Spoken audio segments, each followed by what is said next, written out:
सर्वे भवन्तु सुखिनः सर्वे सन्तु निरामयाः सर्वे भद्राणि पश्यन्तु मा कश्चित् दुःखभाग् भवेत्। ॐ शान्ति शान्ति शान्ति।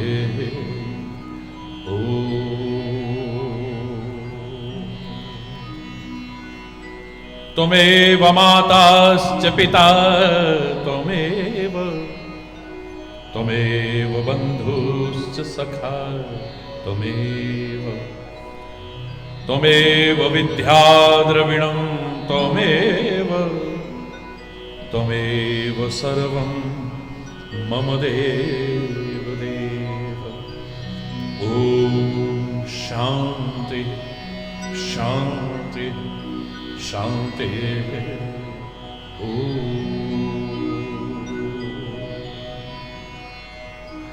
चैतन्यं शाश्वतं शान्तं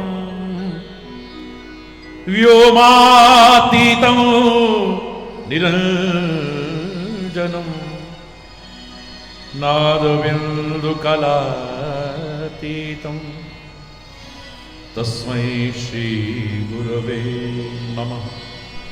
ॐ शान्ति शान्ति शान्ति।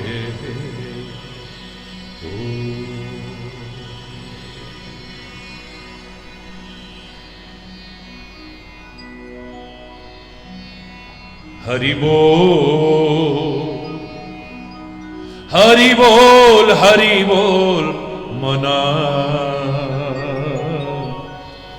हा जन्म नाही पुन्हा। हरि बोल करके हरि बोल हरि बोल।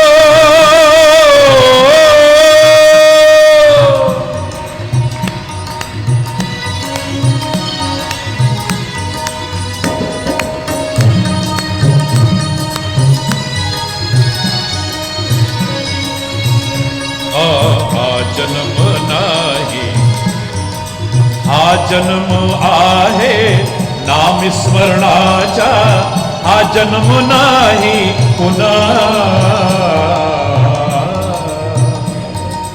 हा जन्म आहे नाम स्मरणाचा हा जन्म नाही पुन्हा।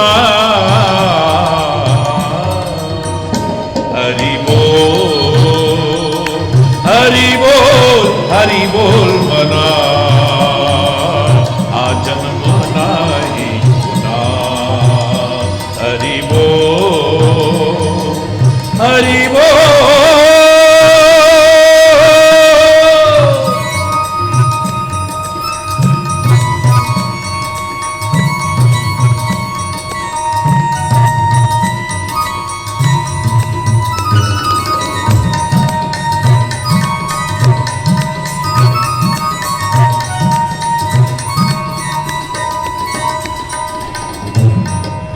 हा जन्म आहे गुरु सेवेचा हा जन्म नाही पुन्हा।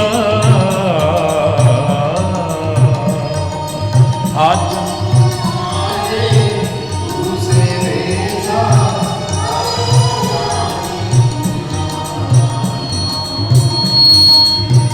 जन्म आहे गुरु सेवेचा हा जन्म नाही पुन्हा। हा जन्म आहे गुरु सेवेचा हा जन्म नाही पुन्हा। हरि बोल हरि बोल मना आ जन्म नाही पुन्हा।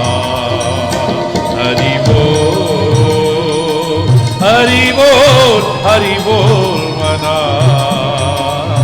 आ जन्म नाही।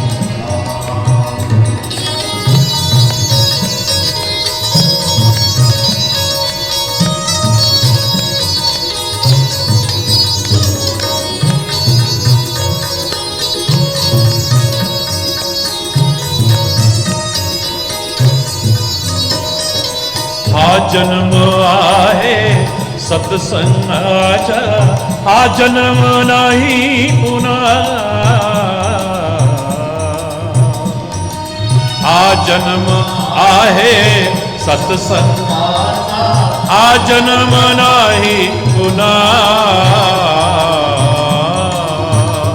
हरि बोल हरि बोल हरि बोल मना, हा जन्म नाही पुन्हा. हरि बोल हरि बोल हरि बोल मना, हा जन्म नाही पुन्हा. हरि बोल हरि बोल हरि बोल मना, हा जन्म नाही पुन्हा. हरि बोल हरि बोल हरि बोल मना, हा जन्म नाही, हा जन्म नाही, हा जन्म नाही पुन्हा.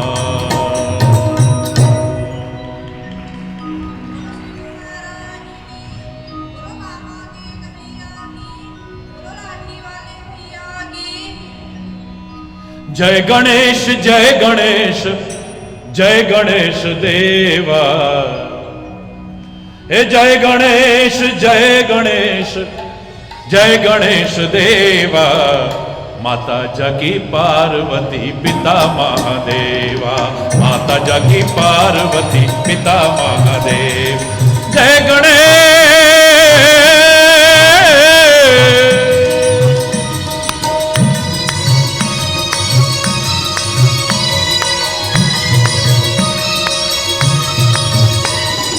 एक दंत दयावंत चार भुजाधारी, माथे सिंदूर सोहे मूसे की सवारी, माथे सिंदूर सोहे मूसे की सवारी. जय गणेश जय गणेश जय गणेश देवा, जय गणेश जय गणेश जय गणेश जय गणेश जय गणेश देवा. माता जागी पार्वती पिता महादेवा, माता जागी पार्वती.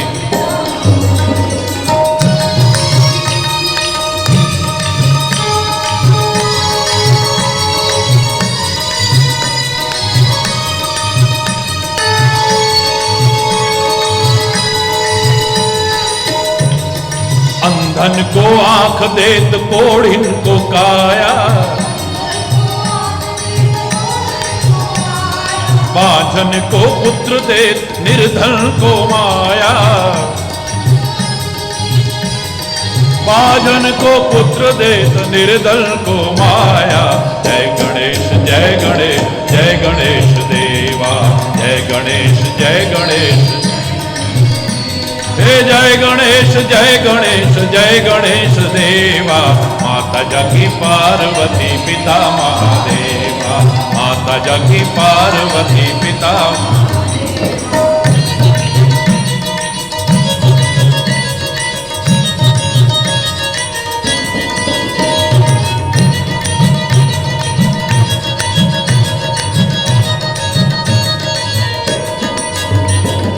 हार चढ़े फूल चढ़े और चढ़े मेवा, लड्डून को भोग लगे संत करे सेवा. लड्डून को भोग लगे संत करे सेवा. जय गणेश जय गणेश जय गणेश देवा, जय गणेश जय गणेश जय गणेश देव. जय गणेश जय गणेश जय गणेश देवा. माता जागी पार्वती पिता महादेवा, माता जागी पार्वती.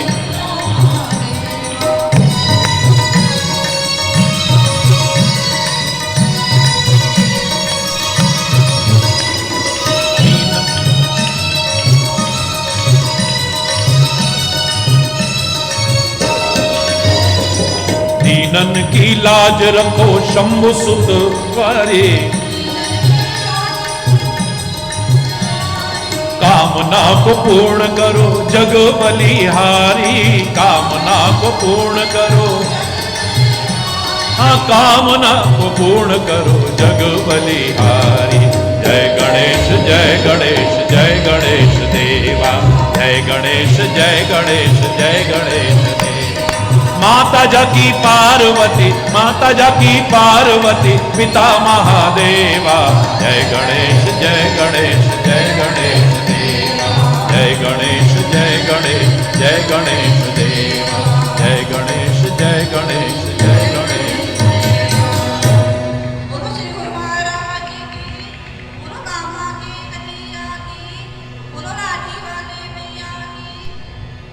हरि बोल, हरि बोल। सौभाग्यशाली हैं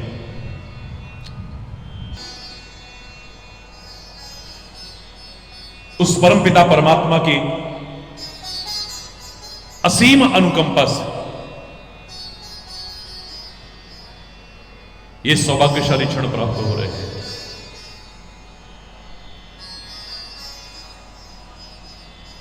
कार्यक्रम का शुभारंभ होने से पूर्व ही इस विराट यज्ञ में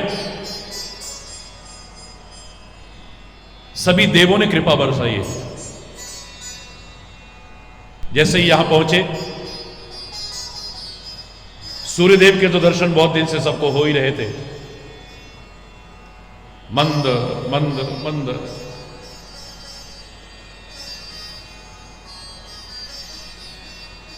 पवन देव भी आपको दर्शन दे रहे थे।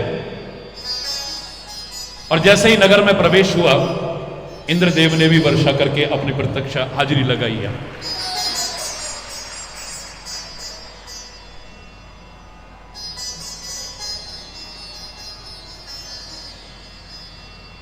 मुझे गर्व है अपने भारत पर, हमेशा कहता हूं मुझे गर्व है अपने भारत की संस्कृति पर। विचार करेंगे तो आपको भी गर्व का अनुभव होगा।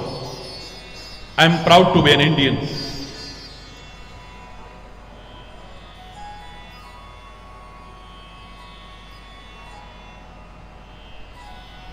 मेरी भारतीय संस्कृति विज्ञान सम्मत संस्कृति है। पाखंड नहीं है, ढोंग नहीं है, ढकोसला नहीं है, अंधविश्वास नहीं है।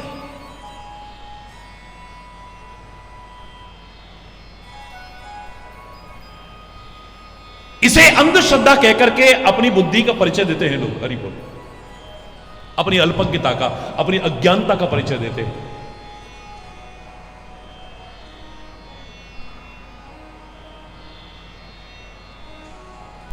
हमारा धर्म, हमारी संस्कृति विज्ञान सम्मत है।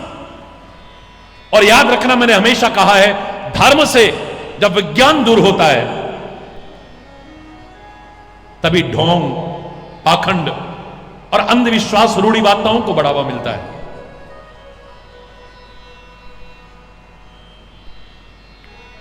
और धर्म विहीन विज्ञान भी विकास का नहीं, विनाश का कारण बनता है।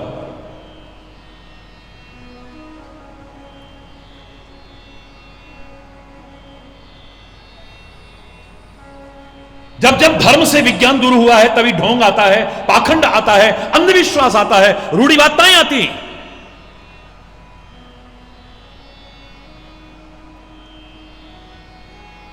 लोगों ने इसे ढकोसला बनाने की कोशिश की है। मेरा धर्म ढकोसला नहीं है। अगर धर्म और विज्ञान को एक दूसरे का पूरक भी कह दूं तो अतिशयोक्ति नहीं है।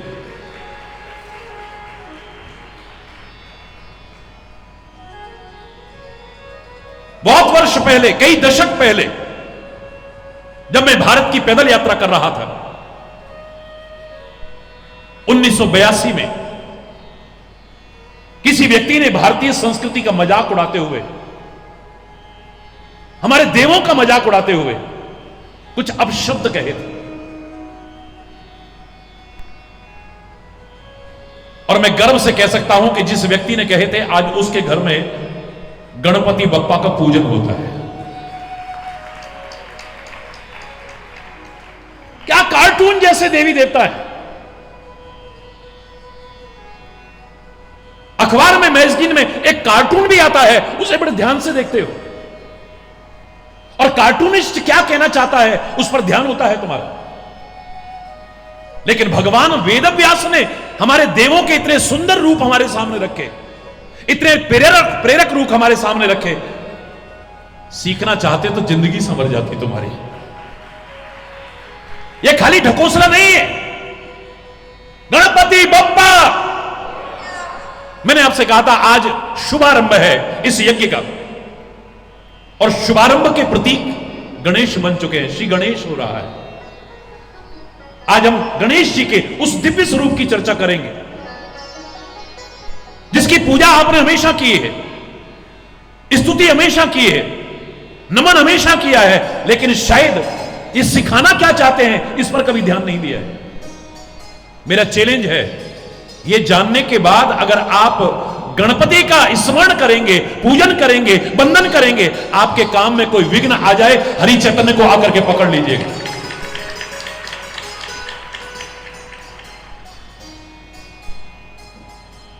वक्रतुंड महाकाय सूर्यकोटि समप्रभ निर्विघ्नं कुरु मे देव सर्वकार्येषु सर्वदा।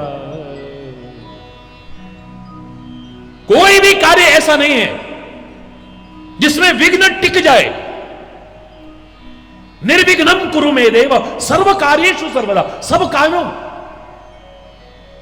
अब कोई कहे हमने तो फैक्ट्री के प्रारंभ में गणपति पूजन किया था, फिर भी पता नहीं विघ्न क्यों आए।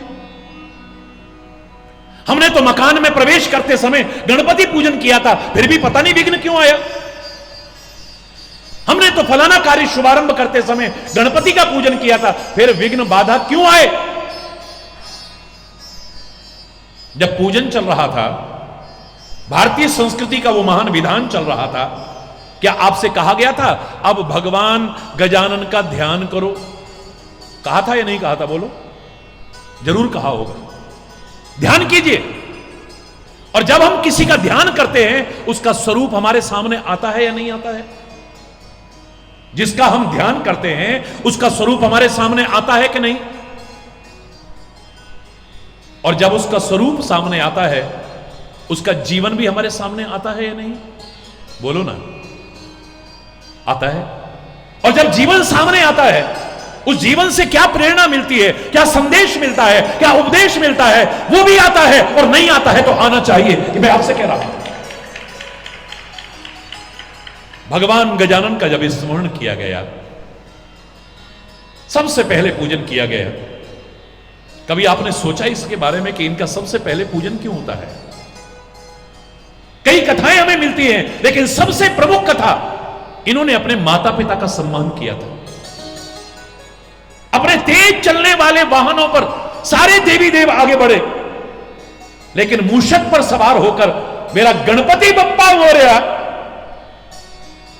मन में विचार करने लगा कि पृथ्वी की परिक्रमा तो इनसे पहले करना संभव नहीं है, लेकिन मेरी सारी दुनिया, मेरे सारे तीर्थ तो मेरे माता पिता के चरणों में है। अगर इनकी परिक्रमा कर लेता हूं, सारी दुनिया की परिक्रमा हो जाएगी, सारे तीर्थों की परिक्रमा हो जाएगी। यह विचार करके अपने माता पिता की प्रदक्षिणा की।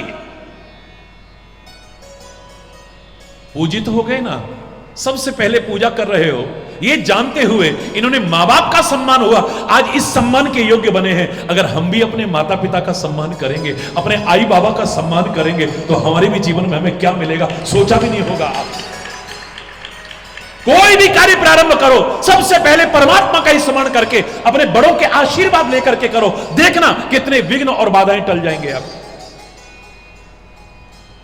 माता पिता की दुआओं को, बड़े बुजुर्ग की दुआओं को तो भगवान भी नहीं काट सकता। चैलेंज करके कह रहा हूं, अपने बड़ों का आशीर्वाद लेकर के कार्य प्रारंभ करो, परमात्मा का स्मरण करके कार्य प्रारंभ करो।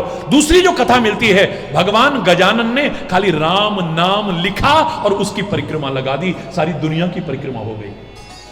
यानी कार्य का शुभारंभ करने से पहले परमात्मा का स्मरण करते हुए, बड़ों का आशीर्वाद लेते हुए, गुरुजनों का मार्गदर्शन लेते हुए प्रयास करना, सफलता तुम्हारी कदम चूमेगी। देखना किसी भी क्षेत्र में कितने विघ्न बाधाएं टल जाएंगे, पता भी नहीं चलेगा। उसके बाद भगवान गजानन का जब स्वरूप सामने आता है, इस स्वरूप को हम सबसे सुंदर कहते हैं गणपति बप्पा। जोर से बोलो ना, गणपति बप्पा मंगल मूर्ति। हम क्या कहते हैं भगवान गजानन को मालूम है? भगवान गणेश के 12 नाम बोलते हैं, और उसमें सबसे पहला नाम क्या है? बोलिए। नहीं। सुमुखस्य एकदंतस्य कपिलो गजकर्णकः लंबोदरस्य विकटो विघ्ननाशो विनायकः। हरि बोल। 12 नामों में सबसे पहला नाम आता है सुमुखस्य, सुंदर मुख वाले। अगर तुम्हारे घर में कोई हाथी के मुख वाला पैदा हो जाए, लंबे लंबे दांत, लंबी लंबी सूंड वाला पैदा हो जाए, मोटे पेट वाला पैदा हो जाए, सच बताइए उसे सुंदर मानेंगे आप? बोलिए, सच बोलिएगा, झूठ नहीं बोलिएगा। सुंदर नहीं मानेंगे ना? तो मेरा गणपति बप्पा तो सुंदर नहीं, लंबोदर परम सुंदर एकदंतम। परम सुंदर, सुंदर नहीं है, परम सुंदर है।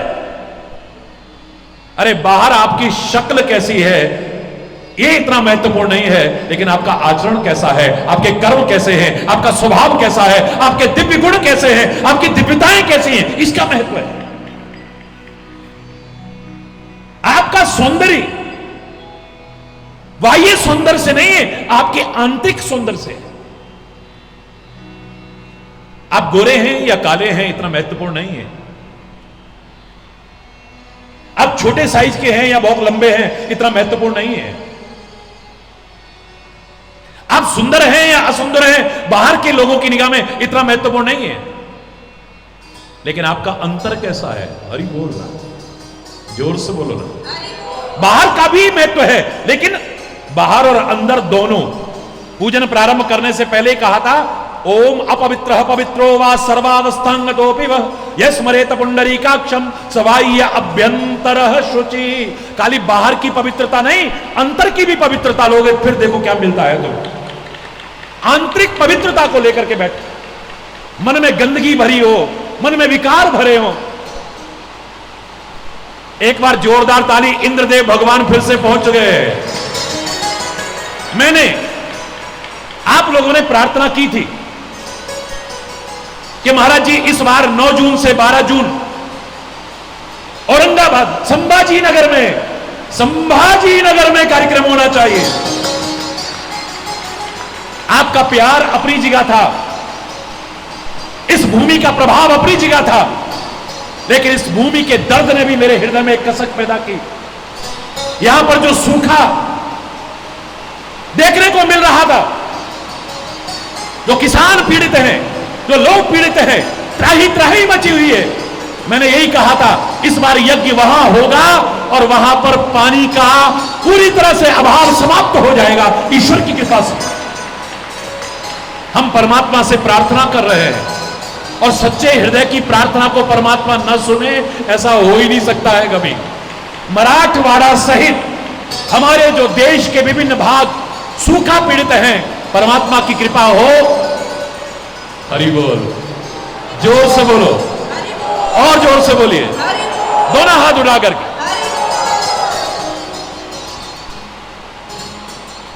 हरि बोल। सुमुखस्य एकदंतस्य कपिलो गजकर्णकः लंबोदरस्य विकटो विघ्ननाशो विनायकः धूम्रकेतुर्गणाध्यक्षो भालचंद्रो गजाननः द्वादश एतानि नामानि य पठेत् शृणुयादपि विद्यारंभे विवाहे च प्रवेशे निर्गमे तदा संग्रामे संकटैश्चैव विघ्नस्तस्य न जायते। विघ्न आ ही नहीं सकता है कभी भी। कोई बाधा टिक नहीं सकती है कभी भी इन 12 नामों को लेते ही। ये खाली नाम लेने से कुछ नहीं होगा, इसका महत्व तो है, लेकिन नाम के पीछे राज क्या छुपा है इसे जान करके नाम लेना, फिर देखो क्या लाभ मिलता है। आप अपना आंतरिक सौंदर्य विकसित करो। हरि बोलना, जोर से बोलो ना। आप सुंदर कहलाएं, बाह्य सौंदर्य से नहीं। बाह्य सौंदर्य देखें तो मेरे कन्हैया को लोग वो काला कलूटा कहते। हरि बोलना, जोर से बोलो ना। बांके बिहारी जी की मूर्ति को देखोगे, शायद किसी और की ऐसी शक्ल हो तो आप तो देखोगे ही नहीं। हरि बोल। ना सीरत बुरी है ना सूरत बुरी है, बुरा है वही जिसकी नीयत बुरी है। हरि बोल है? अरे काला बुरा नहीं है। कई लोगों को बहुत होता है, हम काले हैं, ये क्रीम लगा देंगे तो गोरे हो जाएंगे। कोई आवश्यकता नहीं है। आप अपने आंतरिक सौंदर्य को विकसित करें, सारी दुनिया में अलग न चमको तब कह देना आप है, आप अलग दिखाई देंगे। नजर नहीं हटती है बांके बिहारी से, नजर नहीं हटती है। वो पुजारी बार बार पर्दा करता रहता है, पर्दा करता रहता है।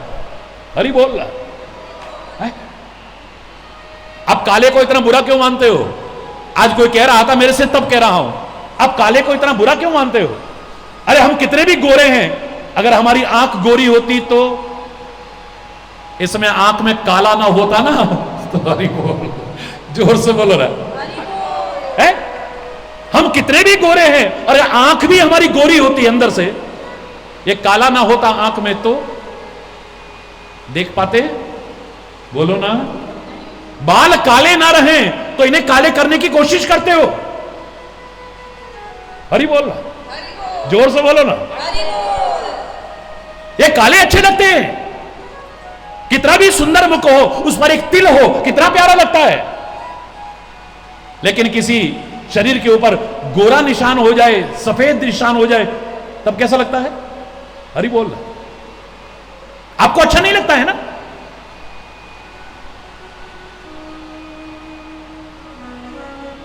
गोरे चिट्टे बादल ऊपर हों कितने भी प्यारे, किसको अच्छे लग रहे थे? वो सफेद सफेद बादल भी उमड़ घुमड़ के आ जाए, किसको अच्छे लग रहे थे? अब ये काली काली बादल की टुकड़ी आई, बरस गई, ये सबको आनंद दे रही है, सबको शांति प्रदान कर रही है, सबको जल प्रदान कर रही है। ये काले काले घनश्याम जब आते हैं सबको अच्छे लगते हैं। है?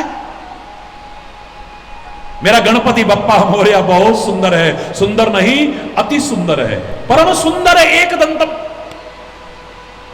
परम सुंदर है। इस सौंदर्य को विकसित करो। देखो आप, ये बाहर के सौंदर्य से तो पता नहीं आपके विघ्न टलेंगे कि नहीं टलेंगे, लेकिन आपका स्वभाव का सौंदर्य विकसित हो गया, आपके गुणों का सौंदर्य विकसित हो गया, आपकी अच्छाइयों का सौंदर्य विकसित हो गया, आपके अंदर दिव्यताओं का सौंदर्य विकसित हो गया, आपके कितने विघ्न टल जाएंगे देखो, पता भी नहीं चलेगा आपको। हरि बोल। उसके बाद जब भगवान गजानन को देखोगे, सबसे पहले सिर काहे का है? हाथी का। बोलो ना, सिर काहे का है? हाथी का। हाथी के सिर की विशेषता अलग है। लोग आपस में लड़ते हैं, लड़ना नहीं चाहिए, लेकिन लड़ते हैं, हाथ भी चलाते हैं, पैर भी चलाते हैं, लेकिन कभी कभी सिर भी चला देते हैं। अरे बोल, ये सिर से भी मारते हैं। दुनिया के चाहे देव हो, चाहे दानव हो, चाहे मानव हो, चाहे पशु हो, चाहे पक्षी हो, जब लड़ते हैं आपस में, लड़ना नहीं चाहिए, लेकिन जब लड़ते हैं अपने सिर का भी इस्तेमाल कर लेते हैं। दुनिया का एकमात्र इकलौता हाथी ऐसा जीव है जो कभी भी सिर नहीं मारता किसी को। न जानकारी हो तो देखना, अभी कभी भी हाथी सिर नहीं मारता है। क्यों? वैज्ञानिक कारण क्या है? क्योंकि हाथी का सबसे कोमल और नाजुक अंग सिर में होता है। तभी तो मतवाला से मतवाला हाथी, पागल हो चुका हाथी भी जरा से अंकुश से वश में हो जाता है। हाथी को महावत अपने पैर के अंगूठे से वश में कर लेता है, अंकुश से वश में कर लेता है। उसका सबसे कोमल, सबसे नाजुक अंडकोश यहां होता है, इसलिए वो सिर नहीं मारता है। लेकिन हमारे काम में कोई विघ्न ना आए, इसके लिए क्या शिक्षा है? भगवान गजानन का सिर भी हाथी का सिर है। यह कह रहा है कि कोई कार्य प्रारंभ आपने किया और उससे पहले खोपड़ी बढ़ाना शुरू कर दिया, लड़ना भिड़ना शुरू कर दिया, आपके काम में तो विघ्न आएंगे। अगर चाहते हो कि आपके काम में विघ्न ना आए तो ये आपस में जो लड़ना झगड़ना है, एक दूसरे से सिर भिड़ाना है, इस बात को समाप्त कर दीजिए आप। हरि बोल। ये एक दूसरे से जो लड़ना भिड़ना है इसे कम, क्योंकि लड़ोगे झगड़ोगे, पुलिस है, कचहरी है, पता नहीं क्या क्या आप चक्करों में पड़ जाओगे। तो आपने काम तो अभी शुरू किया नहीं, उससे पहले ही झगड़ा करके एक विवाद पैदा कर लिया। आपके काम में तो विघ्न आएंगे कि नहीं आएंगे? बोलो, जोर से बोलो। तो शांति से अपना कार्य प्रारंभ करो, सबके साथ मिलजुल करके कार्य प्रारंभ करो, सबकी शुभ कामनाएं और बड़ों के आशीर्वाद लेकर के शुभ अपने कार्य को प्रारंभ करो। देखो कितने विघ्न और बाधाएं टल जाएंगे आपके। उसके बाद मेरे भगवान गणेश को जब देखोगे, उनके माथे पर क्या है बताओ? जोर से बोलो, अब बताइए, भगवान गणेश के माथे पर क्या है? नहीं मालूम? चलिए मैं बताता हूं आपको। आजकल मूर्तिकार भी भूल गए हैं बनाना। भगवान गजानन के माथे पर, मस्तक पर है चंद्रमा। क्या है? यह अद्भुत परिवार है। ये भगवान शिव के माथे पर भी चंद्रमा है, मां भगवती के माथे पर भी चंद्रमा है, भगवान गणेश के माथे पर भी चंद्रमा है। ये क्या चक्कर है? ये है मस्तक पर चंद्रमा का तात्पर्य क्या है? और इसका विघ्न दूर होने से क्या संबंध है, जानना चाहते हैं? चंद्रमा शीतलता का प्रतीक है। ये चंद्र को कभी दूर मत करना। और यहां तो चंद्रकांत भी यहां पर बैठे हुए हैं। हरि बोल, हरि बोल। ये बहुत बड़ी प्रेरणा है, बहुत बड़ा संदेश है। ये चंद्र शब्द शीतलता का प्रतीक है। मेरे भगवान शंकर तो सिर पे गंगा जी को भी धारण करते हैं, मस्तक पर चंद्रमा को भी धारण करते, दोनों शीतलता के पवित्र। हमारा बात बात में दिमाग गर्म रहता है, गुस्सा, बात बात में बेवजह भी गुस्सा। कई बार तो कहने को मन करता है, मियां रोते क्यों? बोले सूरत ही ऐसी है। हरि बोल। बेवजह कुछ लेना नहीं, कोई देना नहीं, कोई बात नहीं, कोई चीज नहीं, बस गुस्से में तमतमाए हुए। ये गुस्सा ना तो स्वास्थ्य के लिए अच्छा है। हरि बोल। आपके काम में तो विघ्न आया, बीमार पड़ जाओगे तो फिर अस्पताल में जाओगे या अपना काम देखोगे? पैर गरम, पेट नरम, सिर ठंडा, आए हकीम तो मारो डंडा। ये कहावत थी पुरानी। आपके हाथ पैर ठंडे अगर होते हैं तो मामला गड़बड़ है। आपका पेट अगर टाइट होता है तो मामला गड़बड़ है, और आपका सिर अगर गर्म रहता है तो मामला गड़बड़ है। हरि बोल। यह मस्तिष्क आपका ठंडा रहना चाहिए। बहुत गर्म रहने लग गया, बहुत गर्म, बात बात में तमतमाता है, चाहे जिससे चाहे जो बोल देता है। अब क्या होगा? एक तो आपका स्वास्थ्य खराब, बीपी बढ़ गया, शुगर लेवल बढ़ गया। हरि बोल, जोर से बोलो। और भी तरह तरह की बीमारियों ने घेर लिया। काम में विघ्न आया ना, फिर आपके संबंध खराब हो गए, लड़ाई हो गई, झगड़ा हो गया, तो विवाद कहां तक पहुंचा? आपके काम में विघ्न आया ना, तो मेरा गणपति बप्पा मोरया अपने माथे पर चंद्रमा धारण करके कहता है, अपने दिमाग को ठंडा रखो, इसे बात बात में गर्म करने की कोशिश मत करो। अगर तुम चाहते हो तुम्हारे काम में कोई विघ्न ना आए, कोई बाधा ना आए, कोई रुकावट ना आए, तो इस दिमाग को ठंडा रखा करो। हरि बोल। आपके रिश्ते, आपके नाते, आपके संबंध सब खराब हो जाते हैं, क्योंकि गुस्से में पता नहीं हम क्या क्या बोल देते हैं, अनुचित से अनुचित कर देते हैं। कुछ ऐसा बोल दिया, सामने वाला वैसे न भी मरा तो वैसे मर गया। हरि बोल। गुस्से में आकर के। अब ऐसा आदमी जिसकी आपने 10 आदमी के बीच में बेइज्जती कर दी गुस्से में आकर के, वो आपके काम में विघ्न डालेगा या सहायता प्रदान करेगा? बोलो ना। सारे लोगों के बीच में बेइज्जती कर दी, अपमान कर दिया, वो आपके कार्य में विघ्न डालेगा या सहायता प्रदान करेगा? मैं आपसे पूछ रहा हूं, बोलो। है? बोलिए।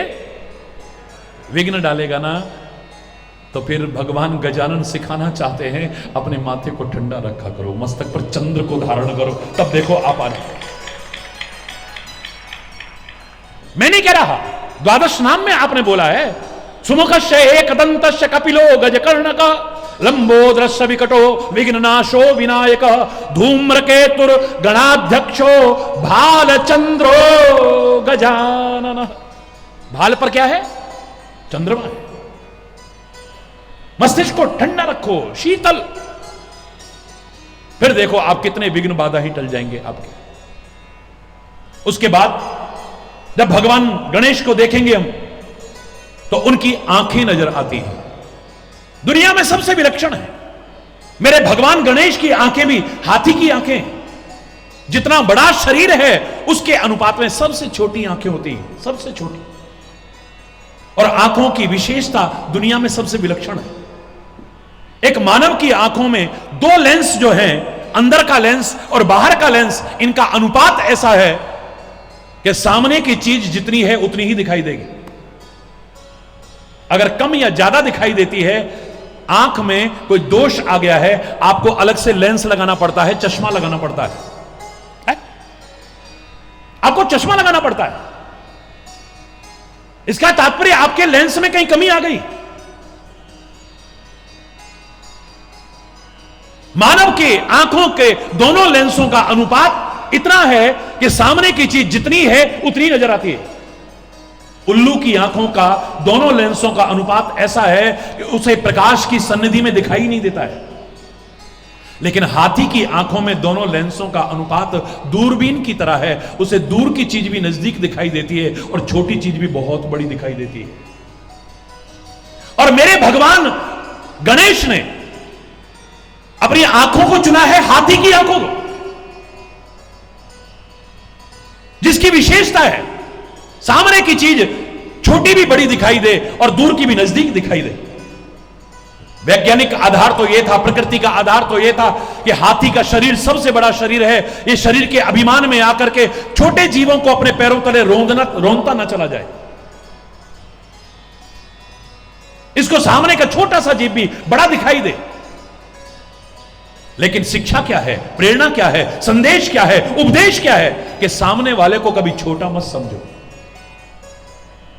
जब सामने वाले को तुम छोटा समझते हो तो उसका तिरस्कार करते हो, अपमान करते हो, जला कटा सुनाते हो, वो आदमी फिर आपके काम में विघ्न ही डालेगा, सहायता तो नहीं प्रदान कर सकता है। हरि बोल। बहुत गहराई से विचार कीजिएगा, आपने शायद कभी सोचा ना हो ये। सामने वाले को कभी छोटा करके मत आंको। आज आदमी अपना बड़प्पन सिद्ध करने के लिए अपनी शक्ति, सारी सामर्थ्य झोंकने को तैयार रहता है। बड़ी बड़ी रैलियां होती हैं, बड़े बड़े आयोजन होते हैं, शक्ति प्रदर्शन होता है। जरा सी बात होती है, आपस में लड़ेंगे तो मुझे भी छोटा मत समझना, मुझे भी छोटा मत समझना, मुझे भी छोटा मत समझना, ये कहते फिरते हैं। हर आदमी अपना बड़प्पन सिद्ध करना चाहता है।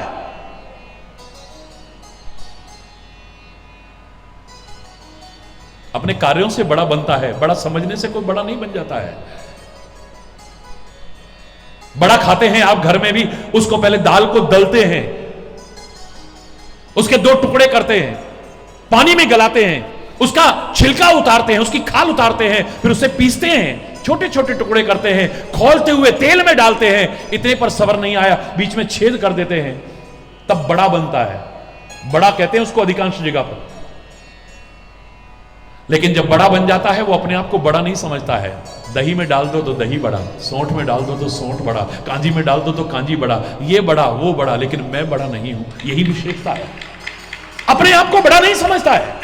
जो सच में बड़ा है वो कभी अपने आप को बड़ा नहीं समझता है। उसके अंदर विनम्रता होगी, उसके अंदर सरलता होगी, उसमें सहजता होगी। जिन वृक्षों में फल लगते हैं उनकी शाखाएं तो झुकती हैं। जिन बादलों में जल आ जाता है वो आकाश में ऊपर नहीं नीचे झुकाते हैं, नीचे। विनम्रता आती है, सरलता आती है। कोई भी चीज आ जाए, कोई विशेषता आ जाए, विद्या ददाति विनयम, विद्या आ गई तो विनम्रता आएगी। लेकिन कुपात्र के पास चलेगी विद्या विवादाय। धन एक पात्र व्यक्ति के पास आया वो परोपकारी बनता है, लेकिन कुपात्र के पास धन चला गया, धनम मदाय, वो अभिमान करता है। शक्ति परेशान पर पीड़नाय, एक के पास शक्ति आती है दूसरों की सहायता करता है, और एक के पास शक्ति आती है, सामर्थ्य आती है, दूसरों को सताता है। ऐसी शक्ति, ऐसी सामर्थ्य एक दिन नष्ट हो जाती है, याद रखना। वो हमेशा टिकती नहीं। लोगों के दिलों में अगर राज करना है तो आसमान में चाहे जितने ऊंचे उठते जाना, लेकिन पैर जमीन पर रखना। इनको कभी अधर में मत लटका लेना। कितने भी ऊंचे होते चले जाओ, परमात्मा आपको बहुत ऊंचाइयां दे, बहुत बुलंदियां दे आपको। मैं किसी की व्यक्तिगत प्रशंसा नहीं करता, लेकिन मैंने देखा है, हरी बोल रहा, देखा है मैंने, जैसे जैसे जैसे जैसे बड़प्पन की ओर आगे है, उतनी सहजता, उतनी सरलता, उतनी स्वाभाविकता। वाह क्या बात, दिल खुश हो जाता है। कोई ये ना कहे कि महाराज जी ऐसे व्यक्ति को इतना प्यार और सम्मान क्यों देते हैं, कोई उंगली नहीं उठा सकता है। बस यही आए, जैसे जैसे आगे बढ़ते जाओ, आगे बढ़ते जाओ, तुम आकाश की बुलंदियों को चाहे छुओ, लेकिन पैर जमीन पर रखो, तब देखो अभिमान नहीं। एक सामान्य से सामान्य व्यक्ति को भी कभी तिरस्कृत करने की कोशिश मत करो। और याद रखना, कुछ चीजें छोटी नहीं होती हैं। माता पिता छोटे नहीं होते हैं, कभी भी छोटा मत कहना। जननी जन्मभूमिश्च स्वर्गादपि गरीयसी। सूर्य दिखने में छोटा सा है, लेकिन सारी दुनिया का तमस मिटा देता है। अग्नि को कभी छोटा मत समझना, ये छोटी सी आग की चिंगारी पूरे क्षेत्र को जला करके राख कर सकती है, छोटी सी चिंगारी। सर्प को कभी छोटा मत समझना। 80% सर्प जहरीले नहीं होते, लेकिन 80% मानव जहरीले ना हो, पता नहीं है। हरि बोल रहा है। हाँ, कोई गारंटी नहीं है, लेकिन हो सकता है बहुत लंबा सर्प जहरीला ना हो और छोटा सा सर्प जहरीला हो। छोटा मत समझो कभी भी। बीमारी को कभी छोटा मत समझना। छोटी छोटी बीमारी भी तुरंत उपचार करने की कोशिश करो, एक दिन बड़ी बनकर के जीवन को लेने वाली ना बन जाएगा। बीमारी को कभी छोटा मत समझो, कर्ज को कभी छोटा मत समझो, शत्रु को कभी छोटा मत समझो। तुम किसी से शत्रुता मत करना, लेकिन कोई शत्रुता रखता है उसे कभी छोटा, जोर से बोलो, मत समझो कभी भी। ये कुछ चीजें कभी छोटी मत समझना। और विशेष तौर से जीवन में यह अपनाने के लिए मेरा गणपति बप्पा मोरया सिखा रहा है, भगवान गजानन सिखा रहे हैं। हाथी की आंखों से जो आंखें सामने की छोटी चीज को बड़ा देखती हैं, दूर की चीज को नजदीक देखती हैं, वो बता रही हैं कभी भी सामने वाले को छोटा मत समझना, उसका तिरस्कार मत करना, उसका अपमान मत करना, उसकी उपेक्षा मत करना कभी भी, वरना वो व्यक्ति कभी तुम्हारे काम में विघ्न डालने की कोशिश करेगा। फिर कहोगे गणपति बप्पा मोरया का पूजन भी करा, फिर भी विघ्न क्यों आया? बप्पा क्या सिखा रहा है वो भी तो सीखो। हरि बोलना, जोर से बोलो ना। उसके बाद भगवान गजानन के कानों पर निगाह जाती है। देखो ना जरा, ये भी दुनिया में सबसे विलक्षण है। इतने बड़े कान किसी के देखे? हरि बोलना। इन्हें सूर्पाकार कहते हैं हम। क्या कहते हैं? सूर्पाकार। जो अनाज को ऐसे करने वाला होता है ना, छाड़ने वाला, वो सूप की तरह से होता है। और सूप की विशेषता है सार सार को गही रहे, थोथा दे उड़ाए। ये सूप की विशेषता होती है, वो सार सार को ग्रहण करता है और जो बेकार होता है उसे उड़ा देता है। ऐसे कान बनाओ, ऐसे कान बनाओ। इन कानों में तो हर तरह की बातें आएंगी। लोगों को आपका प्यार अच्छा नहीं लगता, लोगों को आपका बढ़ना अच्छा नहीं लगता है, लोगों को आपकी तरक्की अच्छी नहीं लगती, लोगों को आपके मधुर संबंध अच्छे नहीं लगते हैं। पता नहीं तुम्हारे कान में क्या क्या कह देंगे, और तुम कान के कच्चे हुए तो क्या परिणाम होगा बोलो? संबंध खराब कर बैठोगे, लड़ाई झगड़ा कर बैठो। उसने मेरे लिए कहा ऐसा। हरि बोलना, जोर से बोलो ना। जाकर के लड़ना शुरू कर दिया। इन कानों को ऐसा फिल्टर लगाओ। भगवान गजानन कहते हैं इनको सूप की तरह से बनाओ, सार सार को अंदर जाने दो, असार को बाहर छोड़ दो, क्योंकि बहुत सी बातें जो तुम्हारे कान के अंदर आती हैं वो अगर मन में चली गई और तुम्हारे मन में विद्वेष पैदा हो गया तो झगड़ा होगा, फिसाद पैदा होगा, और उसके बाद में तो फिर काम में विघ्न आएगा ही। अगर काम में विघ्न नहीं चाहते हो तो अपने कान भी ऐसे बनाने की कोशिश करो। काम में विघ्न नहीं चाहते हो, हरि बोल। लोग तरह तरह के भ्रामक प्रचार कर देते हैं किसी के बारे में भी। आज आदमी अपने अभाव से इतना दुखी नहीं है जितना किसी के बढ़ते हुए प्रभाव को देख के दुखी है। ये आगे क्यों बढ़ रहा है, ये तरक्की क्यों कर रहा है, उसको नजरों में गिराने की कोशिश करेंगे। और मैं कहा करता हूं कि लोगों की नजरों से भी गिरने की कोशिश मत करना, लेकिन लोगों का अपना अपना नजरिया है। ये अच्छे भले लोग को भी गिरा देते हैं। इनकी अच्छे बुरे की परिभाषा स्वार्थ प्रेरित है। आप इनके मन के अनुकूल चलेंगे तो आप बहुत अच्छे हैं, जरा इनके मन के अनुकूल नहीं चले तो आप बहुत बुरे हैं। इनकी अच्छे और बुरे की परिभाषा इतनी मान्य नहीं है बुद्धिजीवियों के चिंतन में। हरि बोल।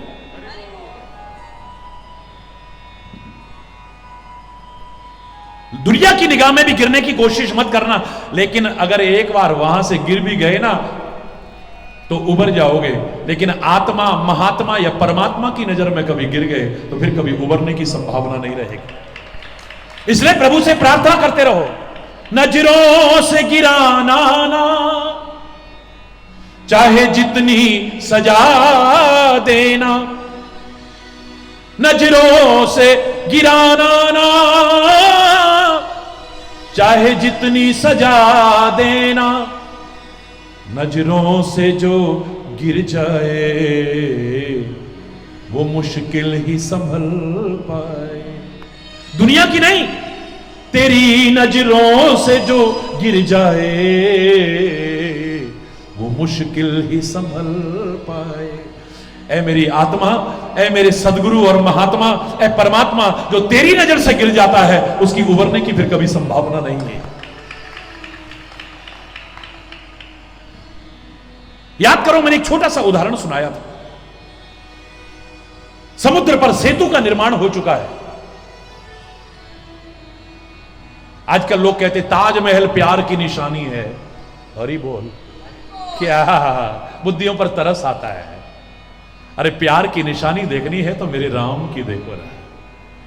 सीता को पाने के लिए सागर के ऊपर में पुल बना करके आगे बढ़े, ऐसी निशानी कहां मिलेगी।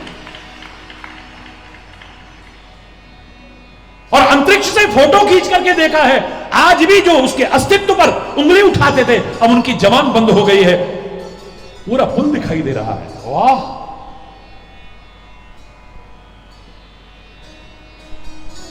ऐसा प्यार ना था, ना है, ना कहीं होगा। है? हरि बोल रहा है, जोर से बोलो ना। हरि बोल। उसको बनाने में तो पता नहीं कितने मजदूर लगे होंगे, और बनाने के बाद में कोई और ना बना दे, हाथ काटे होंगे। लेकिन मेरे राम ने तो जिन्होंने सहायता दी है उनके हाथों को दुनिया में आगे बढ़ा करके दिखाया है, आगे बढ़ा के दिखाया है। उन वर्णों का वो सम्मान किया है। प्यार हिंसा को इस तरह नहीं देता है। प्यार तो आंखें खोलता है, प्यार अंधा नहीं होता है। Love is blind, love is blind, love is blind कहने वाले वो अंग्रेज होंगे। मेरे हिंदुस्तान की संस्कृति नहीं कहती है। वो कहती है अगर आंख नहीं भी है तो भी सूरदास वो देखता है जो तुम्हारी खुली आंखें भी नहीं देख पाती है। यह है प्यार का रास्ता। सूरदास को वो दिखाई देता है जो तुम आंख वालों को भी दिखाई नहीं देता है। वो प्यार करता है और प्यार तो आंखें खोल देता है। लव इज ब्लाइंड क्यों कहते होंगे? क्योंकि जिससे हम प्यार करते हैं उसमें आंखें मुंद जाती हैं, हमें उसकी बुराई नजर नहीं आती है। फिर बस यहां पर कह सकते हो आप हरि बोल। अपने कानों को ऐसा बनाओ। तो मैं जो आपको उदाहरण दे रहा था छोटा सा लेकिन बड़ा महत्वपूर्ण, समुद्र पर सेतु का निर्माण हुआ। श्री राम कहने लगे वाह वानरों, क्या सुंदर पुल बनाया है। बोले नहीं प्रभु, हमने नहीं बनाया, ये तो आपकी कृपा है। नहीं नहीं, तुम्हारी मेहनत है। नहीं, आपकी कृपा है। अंत रहे, अंतहीन बहस है ये तो, एंडलेस। और समझदार व्यक्ति कभी भी एक क्षण भी व्यर्थ नष्ट नहीं करता है, व्यर्थ के चिंतन में, व्यर्थ के क्रियाकलाप में, व्यर्थ के वार्तालाप में। भगवान राम कहने लगे प्रत्यक्षम किम प्रमाणम, बहस क्यों करते हो? ऐसा करते हैं, परीक्षा करके देखते हैं। एक कंकड़ उठाया श्री राम ने, कहने लगे मैं समुद्र में फेंकता हूं, अगर ये उभर करके ऊपर आ गया, तैर के ऊपर आ गया तो मेरे में शक्ति है, मेरे में सामर्थ्य है, वरना वानरों तुम्हारी कृपा से हो रहा है। वानर कहते हैं हाँ हाँ आजमा लो, आप तो साक्षात परमात्मा हैं। भगवान श्री राम ने खेल किया, एक छोटा सा कंकड़ फेंका, लेकिन वो तो डूबता ही चला गया। हाहाकार मच गया वानरों में, अरे खोदा पहाड़ और निकली चुईया, हम तो इतना भगवान मान रहे थे, ये तो हमसे भी बेकार है। हमारे फेंके बड़े बड़े पहाड़, बड़ी बड़ी शिलाएं तैर रही हैं और इनका तो छोटा सा कंकड़ भी डूब गया। मेरे पवन पुत्र हनुमान खड़े होकर कहते हैं वानरों अपनी बुद्धि को भ्रमित मत करना। क्यों? बोले तुम्हारे फेंके बड़े बड़े पहाड़ भी क्यों तैरे और श्री राम का छोटा सा कंकड़ क्यों डूबा, मैं बताता हूं। पवन पुत्र हनुमान पॉजिटिव थिंकिंग बनाते हुए, सकारात्मक सोच बनाते हुए क्या उत्तर देते हैं, अरे ओ वानरों, अरे ओ संसार के लोगों, जिसे तुम फेंक दोगे, जिसे तुम छोड़ दोगे, जिसे तुम ठुकरा दोगे, वो तो उबर करके भव सागर में ऊपर आ सकता है, लेकिन जिसे प्रभु ही फेंक देंगे, जिसे प्रभु ही ठुकरा देंगे, जिसे प्रभु ही छोड़ देंगे, वो कभी ऊपर नहीं आ सकता, वो तो नीचे ही नीचे जाएगा। क्या बात, हरि बोल, जोर से बोलो ना। कान में कोई बात आई, आपके संबंध खराब हो जाएंगे अगर आपने विश्वास कर लिया तो, आंख मूंद के विश्वास कर लिया तो। फिल्टर बनाओ, फिल्टर लगाओ, हर बात नहीं, जो सार्थक बात है वो तुम्हारे कान के अंदर जाए। ये गणपति बप्पा मोरिया सिखा रहे हैं। गणपति बप्पा, दोनों हाथ ऊपर करके, गणपति बप्पा मंगल मूर्ति। उसके बाद देखिए आप, मेरे भगवान गजानन का कंठ मानव का कंठ है, सिर तक ही है बस, हाथी का। गला काय का है? मानव का है। कंठ मानव का है, तो इसलिए आवाज मानव की जैसी होनी चाहिए। एक मानव ऐसा है जीव जो अपने विचारों की अभिव्यक्ति करने में समर्थ है। हम में से अधिकांश लोगों का एक्सप्रेशन इज वेरी पुअर, अभिव्यक्ति नहीं है हमारी। हम क्या कहना चाहते हैं, हम क्या बताना चाहते हैं, क्या समझाना चाहते हैं, बहुत कम लोग जानते हैं इस बात को।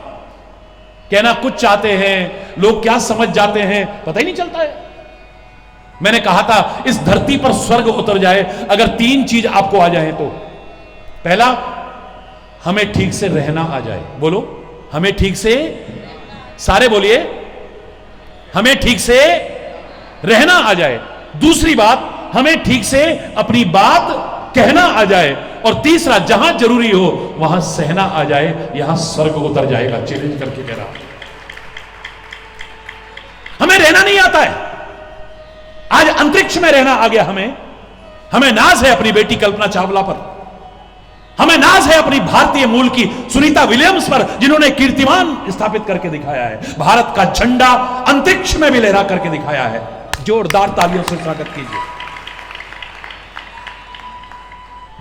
लेकिन मानव तुझे अंतरिक्ष में रहने के लिए नहीं बनाया, ये तो बोनस है। तेरे को अंतरिक्ष में रहना आ गया आज, तेरे को आकाश में रहना आ गया आज, तेरे को सागर में भी रहना आ गया, सागर की गहराइयों तक में रहना आ गया है। लेकिन जहां रहना था यहां तो ठीक से रहना नहीं आ रहा ना। कैसे रहना चाहिए समाज में हमें नहीं आ रहा है। इसी कारण हिंसा है, इसी के कारण द्वेष है, इसी के कारण वैमनस्यता है, इसी के कारण कटुता है, इसी के कारण विरोध है। नरक बना रखा है, नरक। हमें ठीक से रहना आ जाए। दूसरा, अपनी बात ठीक से कहना आ जाए। हमें, हम क्या कहना चाहते हैं। वाणी एक अमोल है, जो कोई बोले बोल, ये तराजू तोल के तब मुख बाहर खोल। ऐसी वाणी बोलिए मन का आपा खोए, और उनको शीतल करे आपो शीतल होए। कागा काको धन हरे, कोयल काको दे। एक मीठी वाणी बोल के जग अपना कर ले। खीरा मुख से काटिए, मलिए नमक लगाए। खीरा बहुत गुणकारी है। खीर हो सकता है आपको मना हो जाए, हो सकता है खीर खाने के लिए मना कर सकता है कोई, बासुंदी खाने को मना कर सकता है कोई, रबड़ी खाने को मना कर सकता है कोई, लेकिन खीरा गुणकारी है, शीतल है, गुणकारी है। इतना फायदेमंद खीरा, लेकिन खीरे की हालत देखो जरा बेचारे की।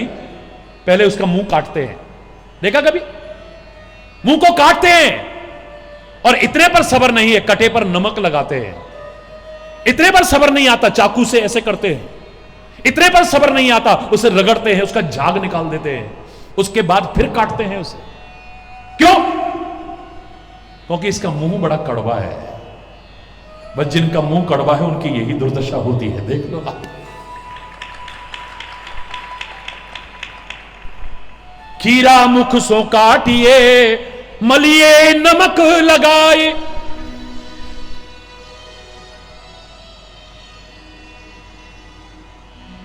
रही मन कड़वे मुखन को, मिलती यही सजाए। हमें क्या कहना है, कैसे कहना है? हमारी अभिव्यक्ति ठीक होनी चाहिए, कंठ मानव का हो। जिनको शारीरिक विकृति है, मैं उनका मजाक नहीं उड़ा सकता कभी भी। परमात्मा उनको शक्ति दे, सामर्थ्य दे। लेकिन कई लोग ऐसा है, आधा बोलते हैं आधा खाते हैं, समझ में नहीं आता कहना क्या चाह रहे हैं है? आधे से ज्यादा झगड़े इस वजह से पैदा हो जाते हैं, हम कुछ कह रहे हैं और सामने वाला कुछ समझ रहा है। किसी ने कहा तुम लड़ क्यों रहे? बोले इसने ऐसा कहा। बोला यार मैं यही सोच रहा था, तू लड़ क्यों रहा है? मैंने तो ऐसा कहा ही नहीं है, मैं तो ऐसा कह रहा था। ओहो, चलो फिर झगड़ा खत्म, हरी बोल। ठीक से रहना आ जाए, अपनी बात ठीक से कहना आ जाए, और जहां जरूरी हो वहां सहना आ जाए। पति पत्नी को एक दूसरे की बात सहन नहीं हो रही है, भाई भाई को सहन नहीं हो रही है, मित्र मित्र को सहन नहीं हो रही है, यहां तक कि गुरु शिष्य को, गुरु भगवान है हमारे, लेकिन उन्होंने भी भलाई के लिए कुछ कह दिया तो बर्दाश्त नहीं है। उन्होंने ऐसा कह क्यों दिया मुझको? हरि बोल।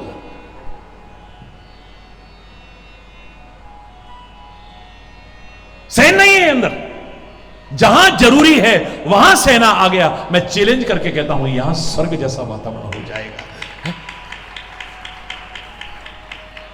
उसके बाद भगवान गणेश के 4 हाथ हैं। कितने हाथ हैं? जोर से बोलो ना। 4 हाथ हैं। 4 हाथ हमारे 4 पुरुषार्थ के प्रतीक हैं।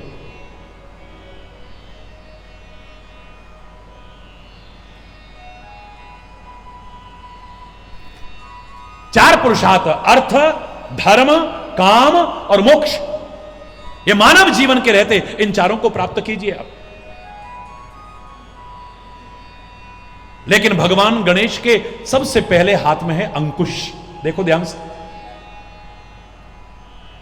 ये अर्थ, धर्म, काम और मोक्ष में ये सबसे पहला धर्म को अपने हाथ में धारण करते हैं। धर्म के अंकुश में जीवन जीना। अगर धर्म का अंकुश न रहा तो तू जानवर से भी बदतर हो जाएगा इंसान, तू दरिंदा हो जाएगा, राक्षस भी तेरे को देख करके शर्मा जाएंगे। तुम जीवन के रहते अर्थ भी प्राप्त करो, कोई बुराई नहीं है, काम भी प्राप्त करो, कोई बुराई नहीं है, मुक्ति भी प्राप्त करो जीवन के रहते, मरने के बाद नहीं, कोई बुराई नहीं है। लेकिन धर्म के अंकुश में करना जो भी करते हो, फिर तुमसे कभी गलत नहीं होगा, और गलत नहीं होगा तो उसका फल नहीं भोगना पड़ेगा, जो दुख के रूप में आता है, विपदाओं के रूप में आता है, समस्याओं के रूप में आता है, मुसीबतों के रूप में आता है। फिर देखो आप, काम आपके निर्विघ्न सफल होंगे और आगे आगे बढ़ोगे। उसके बाद में भगवान गणेश की अलग से आपको दिखाई दे रही होगी वक्रतुंड, वो सुंड, लंबी लंबी लंबी, ये नाक है, नाक। हमारी नाक इतनी लंबी नहीं है ना। मेरे गणपति बप्पा भौरिया की नाक दुनिया में सबसे लंबी है, सबसे लंबी है? ये लंबी नाक काय का प्रतीक होती जानते हैं आप? प्रतिष्ठा का प्रतीक होती है। काय का? प्रतिष्ठा का प्रतीक होती है।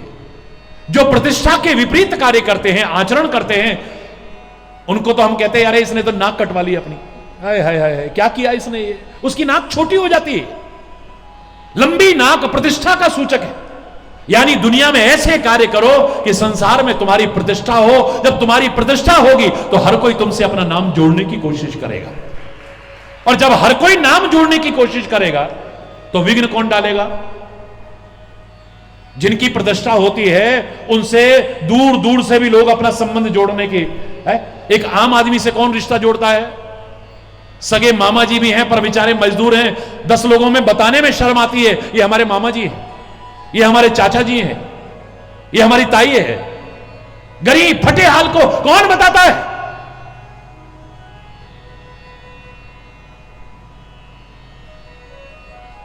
वो चंद्रकांत खैरे ना, वो हमारे चाचा के, ताऊ के, मामा के, फलाने के वो लगते हैं हमारे। हरी बोल। लोग दूर दूर से रिश्ता निकाल लाएंगे भाई। हरी बोल ना, जोर से बोलो ना।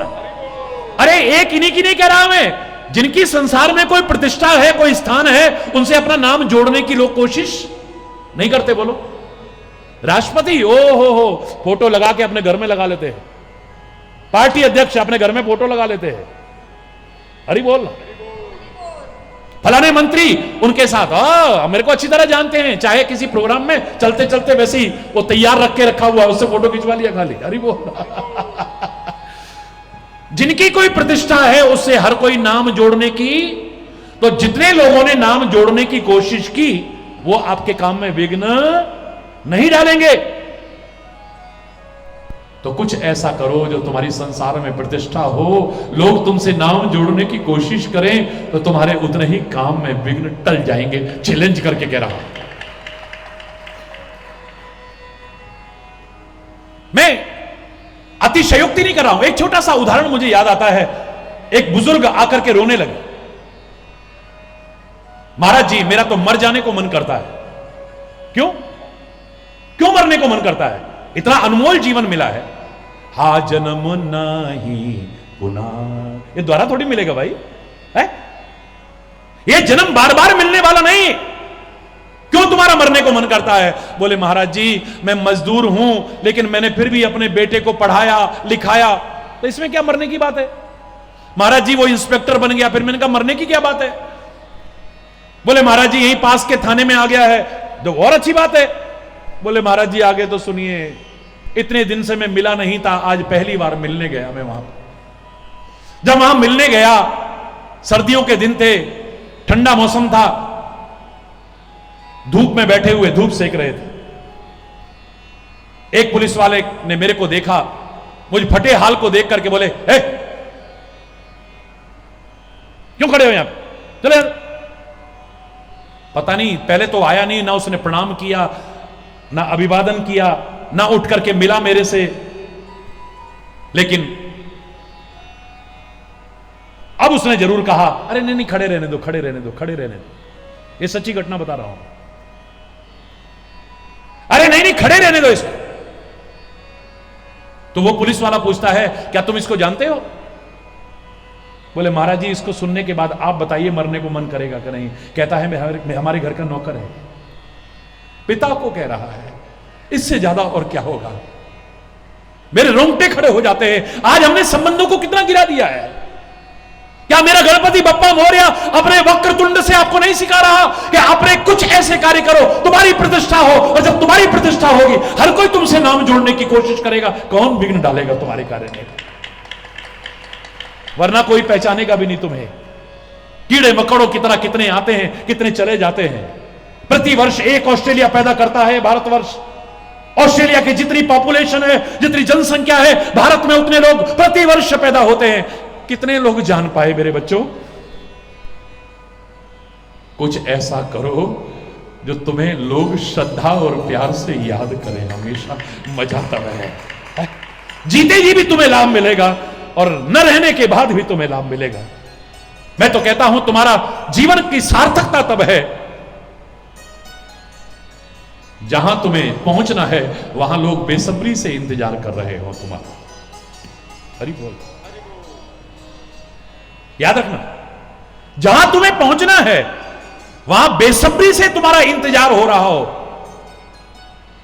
जहां तुम पहुंच गए लोग आगे बढ़कर के तुम्हें ऊपर उठा ले, और जहां से तुम चले जाओ लोगों को लगे कि हमारा दिल निकल करके जा रहा है, तब मजा है।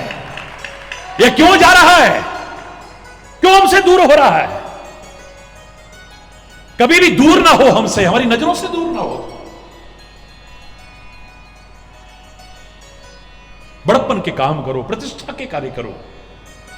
ऐसे बड़ा नहीं बन जाता कोई, और फिर बड़ा ना समझो अपने आप को। हमारे भाई अभी पहुंचे हैं, आप इनसे पूछिए, गुरु गोविंद सिंह जी महाराज को लोगों ने कहा आप तो साक्षात रब हो, परमात्मा हो।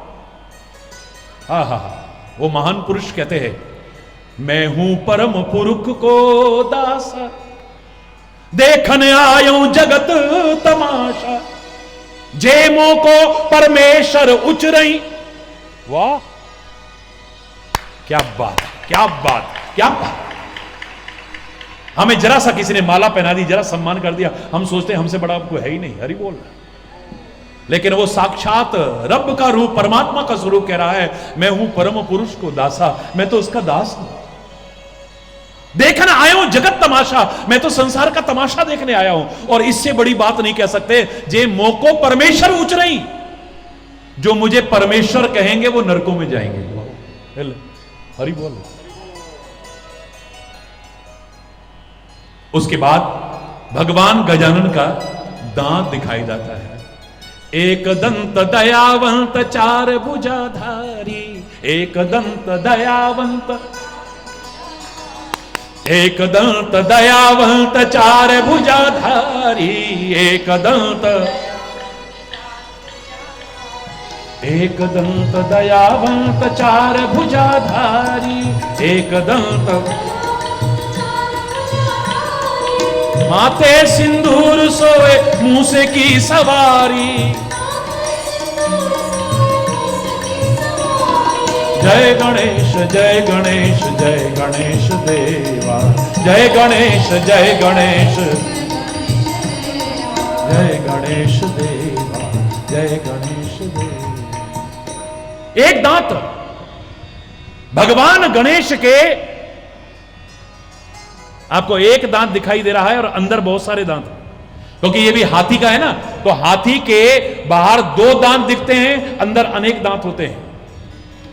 लोग जिनकी कथनी और करनी में अंतर होता है, उनका मजाक उड़ाने के लिए उपयोग में लाते हैं। अरे हम जानते हैं इसके दिखाने के और है, खाने के और है। अरे बोल, जोर से बोल।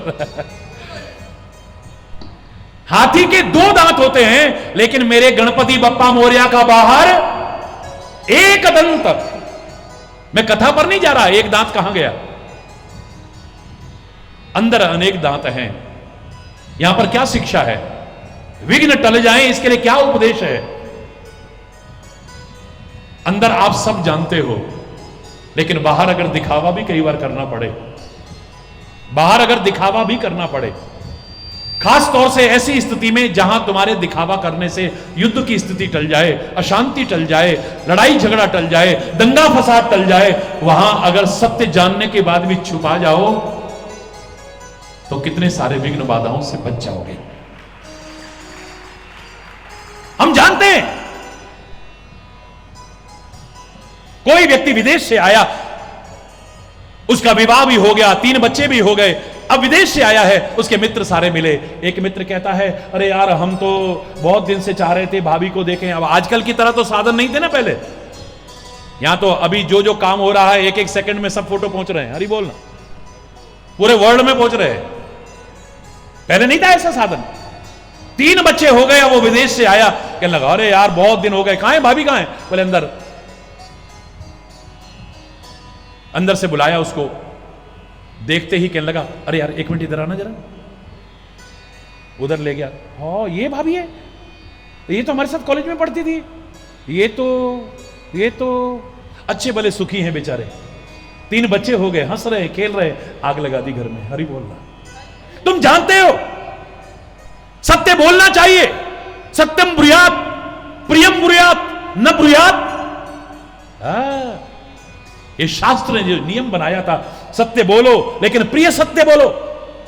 किसी का घर टूट जाए, किसी के घर में आग लग जाए, किसी की श्रद्धा हट जाए, लड़ाई झगड़ा पैदा हो जाए, दंगा फसाद पैदा हो जाए, खून खराबा हो जाए, ऐसा सच बोल करके सत्यधारी मत बनना कभी। हरि बोलना।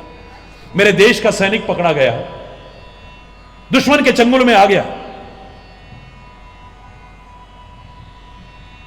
मैं सैनिकों की बात करता हूं तो मेरे रोंगटे खड़े हो जाते हैं। एक सल्यूट तो मार लो उनको कम से कम। सर्वस्व अर्पण कर दिया। उन वीर अमर बलिदानियों को, उन वीर अमर शहीदों को, उन महापुरुषों को। कल भी गुरु तेग बहादुर जी की रोंगटे खड़े हो जाते हैं। जो यातनाएं सही उन्होंने, जो कष्ट सहे उन्होंने हमारे लिए, इस धर्म के लिए, इस वतन के लिए, इस संस्कृति की रक्षा के लिए लाख जन्म लेकर के भी कर्जा नहीं चुका सकते हैं। ऐसा एक सैनिक सीमा पर, सैनिक शत्रु के पीछे जाता जाता आगे निकल गया, शत्रु देश से पकड़ लिया, उसे यातनाएं दी जा रही है, टॉर्चर कर रहे हैं उसे। बताओ तुम्हारा फलाना अड्डा कहां है, तुम्हारे परमाणु अस्त्र कहां पर रखे हुए हैं, तुम्हारा ये कहां है। वो जानते हैं, इसको मालूम है। अब वो कहे मैंने तो सुना था हमेशा सच बोलना चाहिए, देखो जी देखो वो जो फलानी जगह है ना ऑफिस, उसके अंदर जाओ, वहां पर चाबी है, फिर उसको खोलना, फिर उसके बाद में एक और चाबी वहां पर रखी होगी, उससे खोलना, फिर एक अलमारी मिलेगी आपको, उस अलमारी को खोलना, अलमारी में एक सेब होगी, उसके ऊपर वाले उसमें एक चाबी रखी है, उसको निकाल के उसको खोलना, फिर उसके अंदर एक और है, उसको खोलना। देखो उसके अंदर हमारी गोपनीय फाइलें रखी हुई हैं। तेरे सच बोलने से अगर राष्ट्र संकट में आ गया, ऐसे सच बोलने पर धिक्कार है, धिक्कार है, धिक्कार। मेरा सैनिक नहीं बोलेगा, मर जाएगा, शहीद हो जाएगा, लेकिन नहीं बोलेगा। मैं कह रहा हूं सच बोलना चाहिए, पर ऐसा सच नहीं कहीं पर दिखावा भी करना पड़े। मेरे भगवान गजानन ने ज्यादा दिखावा नहीं है, ये हमको सिखा रहे हैं। एक दांत ही है बाहर दिखाने वाला, अंदर खाने वाले बहुत ज्यादा है। आदत ना पड़ जाए आपको दिखावा करने की कहीं।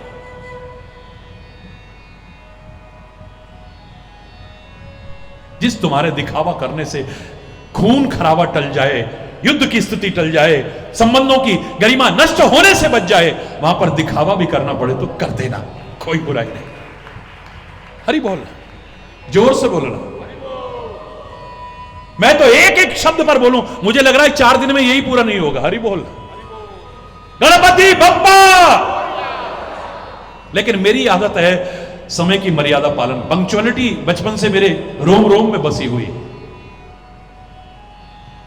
कार्यक्रम विलंब से भी देर प्रारंभ हुआ, लेकिन मेरा मन नहीं करता कि मैं और विलंब करूं। आगे आप चलेंगे तो मेरे गजानन भगवान का पेट नजर आएगा, बहुत मोटा है? जड़ा है। हरि बोल, खूब मोटा है। अब मोटा पेट अच्छा होता है क्या? बोलो ना। मोटे पेट वाला सुंदर लगता है? जोर से बोलो, डरो मत, सही बोलो। अच्छा नहीं लगेगा ना? लेकिन मेरा भगवान गजानन लंबोदर परम सुंदर कदंतम, परम सुंदर, सुंदर नहीं है, परम सुंदर है। इसका तात्पर्य ये सब शिक्षा और प्रेरणा के लिए स्वरूप है हमारे सामने। ये प्रतीकात्मक चीजें हैं हमारे लिए। हम इनसे शिक्षा लेने से वंचित रह जाते हैं। जो मूर्ख और अज्ञानी है, ये तो भूत परस्त हैं, ये तो मूर्तियों की पूजा करते हैं। अरे पाहन पूजे हरि मिले तो मैं पूजू। अरे भैया, पत्थर की पूजा कौन करता है? किसी ने कभी कहा ओ 2 फुट के पत्थर, 4 फुट के पत्थर हमारी मनोकामना पूर्ण करना? कहा किसी ने कभी? हे परमपिता परमात्मा, हमारी मनोकामना पूर्ण। हम पूजा तो परमात्मा की ही करते हैं, सामने चाहे कोई स्वरूप क्यों ना हो। सनातन संस्कृति ने कभी पत्थरों की पूजा नहीं की, और जो पत्थर की पूजा करेगा उसे कुछ मिलेगा भी नहीं। और कई कहते हैं पत्थरों में क्या भगवान है? तो मैं कहता हूं तू बता दे भगवान कहां है? भगवान तो जर्रे जर्रे में है, भगवान तो कण कण में है। अच्छा, अगर कण कण में है तो मूर्ति कण कण से बाहर है क्या? तेरे हिसाब से मूर्ति में भी भगवान होना चाहिए। मैंने नहीं कहा कि मूर्ति में ही भगवान है, लेकिन तेरे हिसाब से भी सिद्ध होता है अगर वो सर्वव्यापक है, अगर वो जर्रे जर्रे में है, अगर वो कण कण में व्याप्त है, तो मूर्ति में भी होना चाहिए। अब मूर्ति से क्या शिक्षा मिल रही है, आज पहली बार सुना होगा आपने। मैंने आज से 40 वर्ष पहले बोला था। ये बहुत मोटा पेट है। मोटा पेट आपको सिखा रहा है, बहुत सारे विघ्न और बाधाओं से बचने का मार्ग दिखा रहा है। आपको किसी ने अपना समझ के कोई बात कही, आपके पेट में बात ही नहीं पचती है। और खास तौर से ये कह दो, देख किसी को बताना मत, फिर तो अरे देख उसने कहा था किसी को बताना मत, तेरे को बता रहा हूं खाली, हाँ तू किसी को मत बताना, उसने आगे कहा, शाम को तो पूरे नगर में फैल गई बात, अरे बोलना है। इतना छोटा पेट मत बनाओ, कोई अपना समझ करके आपको कुछ कहे और आप उसे सबके सामने गाते फिरो, ढिंडोरा पीटते फिरो, क्या होगा उसका परिणाम? फिर लड़ाई होगी कि नहीं होगी? लड़ाई होगी कि नहीं होगी? झगड़ा होगा कि नहीं होगा? फसाद होगा कि नहीं होगा? और जब यह होता है तो काम में विघ्न आएगा कि नहीं आएगा? हरि बोलना। अब लड़ लो या काम कर लो अपना भैया, दंगा कर लो या काम कर लो अपना, है? लोग ऐसे ऐसे इस देश में रह करके भी देश के गुण नहीं गाते, पता नहीं कहां कहां के गुण गाते हैं। हरि बोल, जोर से बोलना। सारे भारतवासियों में एक जज्बा है, वक्त आने पर पता चल जाता है, लेकिन चंद लोग जिनके लिए मैंने बहुत पहले कविता लिखी थी, उसकी चंद पंक्तियां सुना रहा हूं। कुछ जयचंद हुए फिर पैदा, जा दुश्मन से मिलते। इस भारत में रह करके आंखों से आंसू आते, जो वंदे मातरम भारत मां की जयघोष करते हुए अपनी कुर्बानियां दे दी लोगों ने।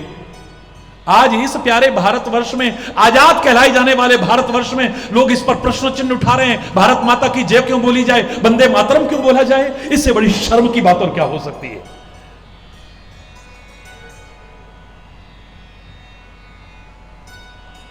कुछ जयचंद हुए फिर पैदा, जहां दुश्मन से मिलते, जब जब आग लगी भारत में उनके चेहरे खिलते, तरस न खाते, जश्न मनाते, अपनी जेबें भरते, अपने नीच कुकृत्यों से इस मां को पीड़ित करते। जख्मी होकर भारत माता फिर से करा रही है, जख्मी होकर भारत माता फिर से करा रही है। आजाद भगत सिंह बोस पुत्र गांधी को बुला रही है, ये गुलाम कर देंगे, था तुमने आजाद कराया, लाखों वीर सपूतों ने तब था रक्त बहाया। कुछ सोचा है सिर कश्मीर तो कब से कटा है मेरा? अखंड भारत के उस रूप को देखो कभी। हमारे देखते देखते इस भारत के कितने टुकड़े हो गए, और मत करो, हाथ जोड़ के प्रार्थना है।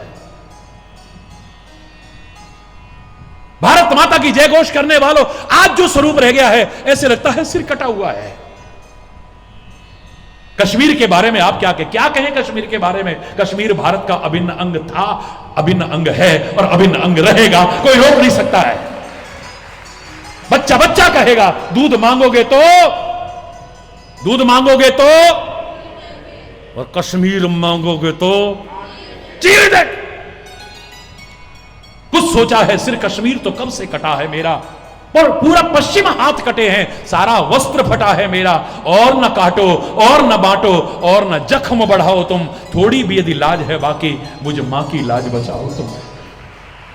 मेरी भारत मां पुकार रही है मेरे प्यारे बच्चों, फिर से पुकार रही है।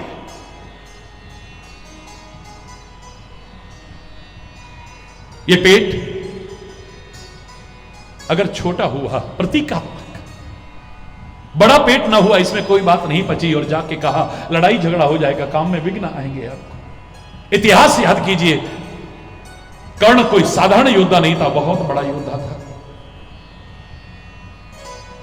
लेकिन जब उसे पता लगा कुंती उसकी मां है, हरि बोल, जोर से बोलो ना, और जोर से बोलो ना, कैसा लगा होगा उसे और किस दशा में आया होगा। मैं कर्ण की मनोदशा का वर्णन नहीं कर रहा हूं, लेकिन धर्मराज युधिष्ठिर के शब्द बता रहा हूं। धर्मराज युधिष्ठिर अपनी मां का बहुत सम्मान करता था, लेकिन आज क्रोध में आग बबूला हो गया। वो युधिष्ठिर कहता है, ओ मां, मैं कभी अपनी जुए की लत को, अपने जुए की आदत को इस युद्ध का दोषी ठहराता था, कभी धृतराष्ट्र की पुत्र मोह को जिम्मेदार ठहराता था मैं, कभी गांधारी के पुत्र मोह को जिम्मेदार ठहराता था मैं, कभी दुर्योधन की अत्यधिक महत्वाकांक्षा को जिम्मेदार ठहराता था। मुझे आज पता लगा, जिसे भगवान से बढ़कर के पूछता था, इस युद्ध की भयानक रक्तपात की जिम्मेदार वो मेरी मां है। आज बता रही हो मैं, यही बात अगर पहले बताती, हम उसे सूत पुत्र कह करके अपमान ना करते, दुर्योधन उसे सम्मान ना देता और वो दुर्योधन से जाके ना मिलता। 5 हम और 1 कर्ण, अगर हम 6 इकट्ठे हो जाते, दुनिया की कोई ताकत हमारा मुकाबला नहीं कर सकती थी। मैं श्राप देता हूं तुम्हें, ए मां तुम्हें श्राप देता हूं और तुम्हारे साथ सब नारियों को श्राप देता हूं। जाओ, आज से तुम्हारे पेट में कोई बात छुपेगी नहीं। इतने समय कैसे छुपा ली तुमने ये बात? आज अगर आदमी भी कोई ऐसा करता है तो इसका तो औरतों जैसा पेट है, बुरा ना मानिएगा, मेरी बहनों, मेरी बेटियों, मेरी माताओं, ये श्राप है उसका। बात पचती नहीं है, फटाफट बताना मत किसी को, अपना समझ के कहा है फिर तो जरूर बताइए। हरि बोल हरि बोल। कितने सारे झगड़े पैदा होते हैं, विघ्न भी आते हैं, इन विघ्नों से बचना है तो मेरे भगवान गजानन अपने लंबोदर स्वरूप में आपको सिखाने की कोशिश कर रहे हैं। समय काफी हो रहा है, इसलिए आगे बढ़ते हैं और आगे आता है फिर मूषक, चूहा, माउस। और आज का कंप्यूटर युग तो माउस के बिना तो सब बेकार है। हरि बोल रहा, माउस के बिना क्या है आज? चाहे इनबिल्ट माउस हो जो उंगली से चला रहे हो या वैसा वाला माउस हो, हरि बोल रहा, उसको माउस कहा है। बहुत महत्वपूर्ण है ये भगवान गजानन का वो चूहा भी आपको सिखा रहा है। मजाक उड़ाने वालों ने तो कहा इतना भारी भरकम शरीर और देखो चूहे पे सवार हो गए, इनके अंदर दया नहीं है, बेचारे जीव की क्या दशा होगी। अरे ये हमें शिक्षा है। क्या शिक्षा है? चूहा काय का प्रतीक है जानते हैं आप? नहीं मालूम? मैं बताता हूं, कुतरने का प्रतीक है। काय का? कुतरने का। कितना बढ़िया शॉल चढ़ाया, चूहा इसको भी काट देगा। यहां ये कालीन बिछ रहा है, इसको भी काट देगा। वो उपन्यास को भी काट देगा। उसके सामने वेद भगवान को भी रख दिया जाए, पावन ग्रंथ भी रख दिया जाए, चूहे के लिए कुछ नहीं है। अच्छी से अच्छी चीज को काट छांट के बेकार कर देता है। बस कुतरने का प्रतीक है। और कुतरना काहे का प्रतीक है? कुतर्क बुद्धि का। काहे का? कुतर्क बुद्धि का। अच्छी से अच्छी बात की छीछा लेदी कर देते हैं हम, कुछ सीखने की कोशिश नहीं करते। ये जो अपनी कुतर्क बुद्धि है ना, चूहे जैसी काटने वाली, कुतरने वाली, भगवान गजानन ने जैसे चूहे को अपने नीचे दबा के रखा है ना, ऐसे ही अपनी कुतर्क बुद्धि को भी दबा करके रखना। इसे खुली स्वतंत्र मत छोड़ना, वरना आपको सारे लाभ से वंचित कर देगी। ये कुतर्क बुद्धि को खुला मत छोड़ो, आजाद मत छोड़ो, निरंकुश मत छोड़ो, इसे दबा करके रखो अपने नीचे। हरि बोलना, जोर से बोलो ना। मेरा गणपति बप्पा मोरिया उस पर सवार होता है।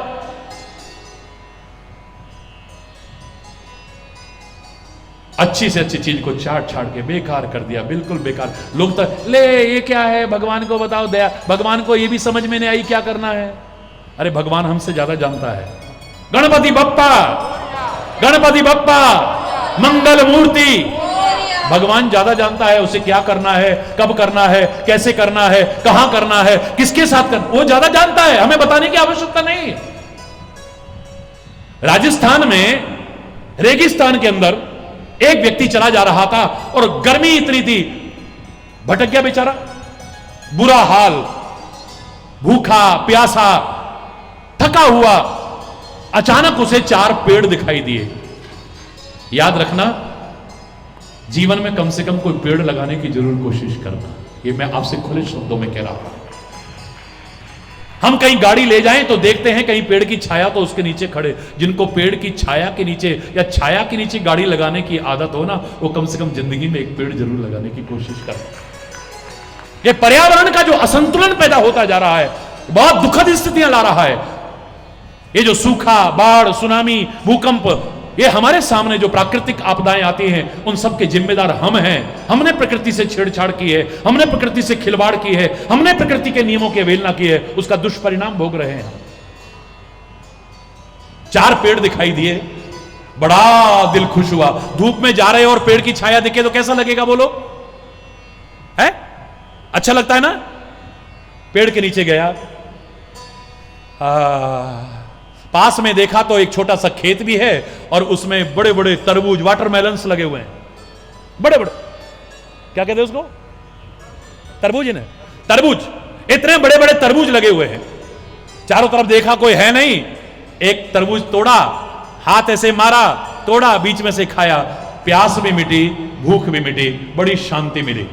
अब देखा कि पेड़ के नीचे थोड़ी देर लेट जाता हूं, छाया है, हाथ का सराना बना करके, तकिया बना करके और लेट गया। लेटे लेटे अचानक आंखें गई तो क्या देखती हैं, छोटे छोटे आम लगे हुए हैं, अंब, हरी बोलना, हाँ अंब, तो अंबे अंबे अंबे अंबे, छोटे छोटे छोटे छोटे छोटे छोटे छोटे हरे हरे। दूसरे पेड़ पर निगाह गई, बहुत बड़ा पेड़ है, तो छोटे छोटे नीम का पेड़ था, तो निबोली लगी हुई है। अचानक आया मन में, ये भगवान, पहले तो भगवान थैंक यू, हे भगवान बहुत बहुत धन्यवाद, तूने मुझे भूख के लिए भी दिया, प्यास के लिए भी दिया, विश्राम के लिए भी दिया, तेरा एहसान कभी नहीं चुका सकता। अब कहता भगवान तेरे को तो अक्ल ही नहीं है, बुद्धि नहीं, हे भगवान तू इतना भी नहीं जानता कि किसको कितना देना चाहिए, तेरी वितरण प्रणाली तो बहुत बेकार है, पहली बार पता चला। मैं तो तेरे को बहुत समझदार समझता था, तू तो मूर्ख है। क्या हो गया? बोले इतने बड़े बड़े पेड़, उसमें छोटा छोटा आम, इतने बड़े बड़े पेड़, उसमें छोटे छोटे नीम का फल, और इतनी पतली सी बेल, उसमें इतना बड़ा बड़ा तरबूज। हरी बोल रहा, अरे पतली सी बेल में इतने बड़े बड़े तरबूज, इतने बड़े बड़े काशी फल, इतने बड़े बड़े कद्दू, इतने बड़े बड़े खरबूजे, और इतने बड़े पेड़ में छोटे छोटे फल। वाह भगवान, मैं तो तेरे को समझदार समझता था। भगवान की दोष वितरण प्रणाली पर दोषारोपण करते करते सो गया, झपकी लग गई। अचानक ऊपर से तोते ने एक आम कुतरा, आम नीचे गिरा और टप आकर के नाक पे लगा। एकदम से चौंक करके उठा, ऐसे हाथ गया तो खून भी निकल आया, और कहता भगवान मुझे माफ करना, भगवान मुझे माफ करना, मूर्ख तुम नहीं, मूर्ख मैं हूं जो तुम्हें दोष दे रहा था। अरे यहां पर अगर तरबूज होते, यहां पर अगर कद्दू होते, यहां पर अगर खरबूजे होते, तो मेरी तो नाक का कचूमर निकल गया होता। तू कितना समझदार है, तू कितना समझदार है, तू कितना समझदार है। हरि बोलना, जोर से बोलो ना। तो इतने बड़े शरीर के नीचे इतना बड़ा हाथी बुद्धिहीन दोष दे सकता है, लेकिन समझदार आदमी इसमें भी कोई शिक्षा लेने की कोशिश करता है, कोई उपदेश लेने की कोशिश करता है, कोई प्रेरणा लेने की कोशिश करता है। और वो प्रेरणा है चूहा, कुतरने का प्रतीक है। कुतरना कुतर्क बुद्धि का परिचायक है, और कुतर्क इसको दबा के रखो, खुला मत छोड़ो।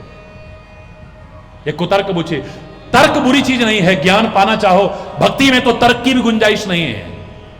मैं कहता हूं, कहता रहूंगा, सारे जहां से अच्छा हिंदुस्तान हमारा हमारा, सारे जहां से अच्छा हम बुलबुले हैं इसकी, यह गुलिस्तान हमारा हमारा, सारे जहां से अच्छा हिंदुस्तान हमारा हमारा, सारे जहां से। मेरा मन करेगा पूरा बोलूं, लेकिन अब कुतर्क बुद्धि वाला कहेगा लो सारे जहां से अच्छा कैसे हो सकता है?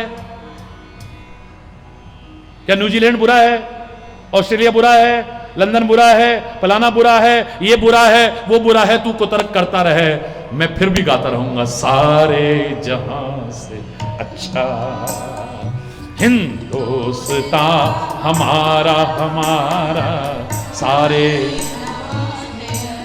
अरे कुछ तो है हमारे पास जो भारत जगत गुरु के पद पर प्रतिष्ठापित रहा है। लोग लूट करके ले गए हमारा सोना, चांदी, हीरे, जवाहरात, कोहिनूर, खजाने, और आज चाहे अपने भी लोग लूट रहे हो। लेकिन अभी भी एक चीज ऐसी है जिसकी ओर सारी दुनिया झुकने के लिए तैयार है, वो मेरे भारत के पास ही है। अध्यात्म ज्ञान अभी भी मेरे मनुष्यों का मस्तिष्क में है, जिसका बिजनेस बना करके नहीं, निस्वार्थ भाव से चंद लोग भी एकजुट होकर के आगे आए, प्रचार प्रसार करने में जुट जाएं। मैं चैलेंज करके कहता हूं, भारत फिर से जगत गुरु के पद पर प्रतिष्ठापित होगा। सारी दुनिया हमारे कदमों में झुकने को तैयार है। कुछ तो है और कुछ नहीं, सब कुछ है। दुनिया के पास सब कुछ है, लेकिन कुछ ऐसा है जो न होने पर कुछ भी नहीं है। हमारे पास हो सकता है, हमारे पास सब कुछ है, कमियां आ गई हैं, हम भारतवासियों में आई हैं, भारत में कमियां नहीं है। हम जागरूक होकर के फिर से एकजुट होकर के आगे बढ़े, ये सारी दुनिया हमारे कदमों तले झुकने को तैयार होगी। ये भारत एक महान शक्ति बनकर के उभरेगा।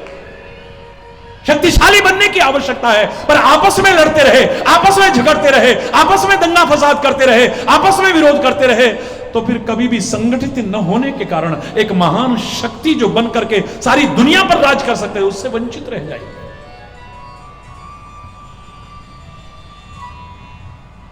मेरे भारत में मेरे को कोई पूछता है, आप इतनी चर्चा करते हो सारी दुनिया के देशों में और भारत में क्या अंतर है? मैंने कहा, दुनिया ने इस दुनिया को बाजार समझा है, व्यापार समझा है। चाइना अपना मार्केट ढूंढता है, जापान अपना मार्केट ढूंढता है, अमेरिका अपना मार्केट ढूंढता है, ये सब अपना बाजार ढूंढते हैं, अपना व्यापार ढूंढते हैं। इनके लिए दुनिया एक व्यापार है, एक बाजार है, लेकिन मेरे भारत के लिए एक परिवार है। सारी दुनिया वसुधैव कुटुंबकम का भाव रखती है। भारत माता की वंदे वंदे। ये अंतर है, अगर जानना चाहते हो तो। ज्यादा नहीं, समय हो चुका है, जैसा मेरा अंदर से अंदेशा हो रहा है। हरि बोल। तो इसी से मैं पूर्णता की ओर चलूंगा। अगर ऐसा जीवन आपका हो गया जो गणपति बप्पा आपको सिखाने की कोशिश कर रहे हैं, भगवान गजानन सिखाने की कोशिश कर रहे हैं, इतनी विशेषताएं, इतनी अच्छाइयां, इतने दिव्य गुण, इतना बड़प्पन, उसके बाद भी इतनी सरलता, इतनी सरलता। एक सुपारी के ऊपर कलावा बांध दिया, बन गए गणेश जी। एक मिट्टी की डली के ऊपर कलावा बांध दिया, बन गए गणेश जी। एक स्वास्तिक का निशान बना दिया, बन गए गणेश जी।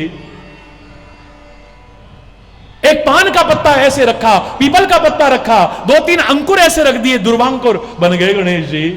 इतनी सरलता, इतनी सहजता, हाय हाय, कुर्बान होने को मन करता है, दीवाना हो जाता है मन। क्या सरलता है, क्या सहजता है। याद रखना, इतनी अच्छाइयों के बाद ये सरलता कभी त्यागना मत, विनम्रता कभी त्यागना मत, इतनी सहजता त्यागना मत। और अगर इतनी हो गई ना, तो फिर भगवान गणपति के 2 बेटे हैं, मालूम है नाम? नहीं मालूम? शुभ और लाभ। क्या है? बोलो, शुभ और लाभ। तो जीवन में शुभ ही शुभ होगा, कभी अशुभ नहीं होगा, और लाभ ही लाभ होगा, हानि नहीं होगी कभी भी। और भगवान गजानन की इधर भी और इधर भी उनकी 2 अर्धांगिनियां खड़ी हुई हैं। नाम जानते हो? रिद्धि और सिद्धि। हर कार्य में रिद्धि सिद्धि होगी। कोई काम में विघ्न टिक नहीं पाएगा, बाधा टिक नहीं पाएगी, मुसीबत टिक नहीं पाएगी, सफलता आपके कदम चूमेगी। चैलेंज करके कह रहा हूं। हरि बोल, जोर से बोलो ना।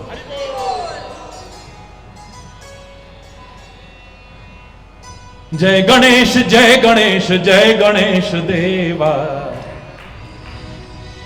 इसके बाद जब आरती होगी ना, आज हम आरती भगवान गजानन की आरती से करेंगे। सुख करता दुख हरता वार्ता विनाश। बड़े प्यार से सारे मिल करके बोलेंगे हम लोग। उससे पहले एक बार खाली 2 पंक्तियां बोलेंगे। जय गणेश जय गणेश देवा, माता जाकी पार्वती पिता महादेवा, माता जाकी पार्वती पिता महादेवा।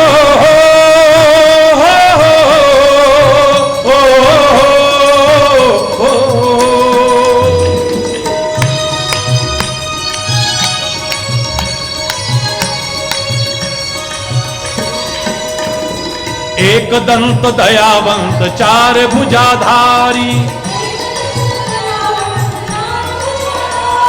माथे सिंदूर सोहे मूसे की सवारी, माथे सिंदूर सोहे मूसे की सवारी। जय गणेश जय गणेश देवा, जय गणेश जय गणेश देवा। जय गणेश जय गणेश देवा, जय गणेश जय गणेश देवा, माता जाकी पार्वती पिता महादेवा, माता जाकी पार्वती हो, हो, हो, हो।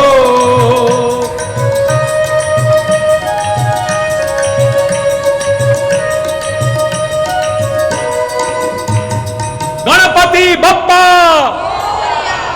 गूंज जाए सारा पंडाल। आहेर पंढरी आहे भीमेरच्या रे, आहे भीमेरच्या रे, माझे माहेर ओ माझे माहेर पंढरी, माझे माहेर।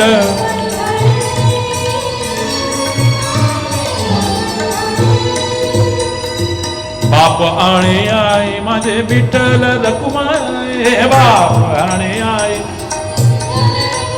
माझे विठ्ठल रखुमाई, माझे माझे विठ्ठल रखुमाई, माझे माहेर पंढरी, माझे माहेर। माझी बहीण चंद्रभागा करे तसे पाप भंगा, माझे माहेर पंढरी, माझे माहेर हो, माझे माहेर पंढरी, माझे।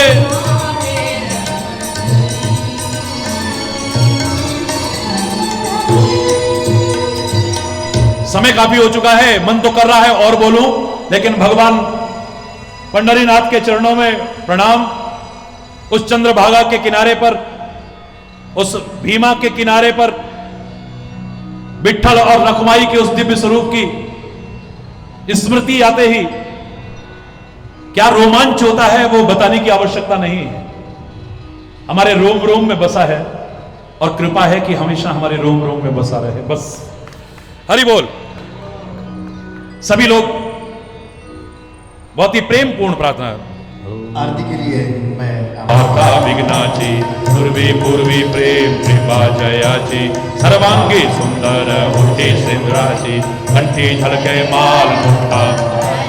जय देव जय देव जय मंगल मूर्ति, श्री मंगल मूर्ति, दर्शन मात्रे मन कामना पूर्ति। जय देव जय देव। चंदनाचे उठी कुमकुम केशरा, हीरे जडित शोभतो भरा, ढूंढते नूपुरे चरणी घाघरिया। जय देव जय देव जय देव जय मंगल मूर्ति, सुमंगल मूर्ति, दर्शन मात्रे मन कामना पूर्ति। जय देव। लंबोदर पीतांबर फणिवर वंदना, सरल त्रिनयना सरल चंद्र, संकटी पावे निर्मल सुरवर वदन। जय देव जय देव जय देव जय देव जय मंगल मूर्ति, मंगल मूर्ति, दर्शन मात्रे मन कामना पूर्ति। जय देव जय देव जय देव जय देव जय मंगल मूर्ति, श्री मंगल मूर्ति, दर्शन मात्रे मन कामना